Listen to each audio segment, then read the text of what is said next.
Filing your taxes can be taxing, but there are some ways to claw back more money from the government this year. Ted Lindner takes a closer look at some advice that business experts say you should be aware of. Tax season has begun, but before you file with the IRS, business experts say there's a few things you can do that could help you maximize your returns. So a lot of people are wondering, should I file my return as soon as I get my information? And interestingly, this year, you might want to wait. According to J.T. Egan, accounting lecturer at Purdue University, this can be especially true if you're the parent of young kids.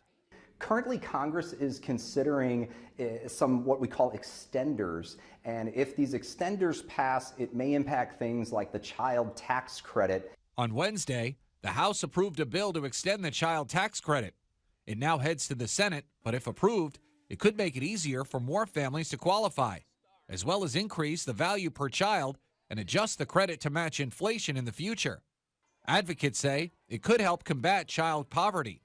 If you file too early, you run the risk of actually missing out on that and wait for the IRS to do a catch-up. Meanwhile, Egan says there's also a bunch of energy credits you can try and claim this tax season. So if you got new windows and they're energy efficient windows on your house, there's actually a small tax credit. Also things like a new furnace, a new water heater, those all can potentially create an additional credit. The deadline to file your taxes isn't till April 15th, but if you miss it, be prepared for some notices. And if you get some notices, my advice is don't sit on them. They are not a fine wine. They do not age well with time. Ted Lindner, Fox News.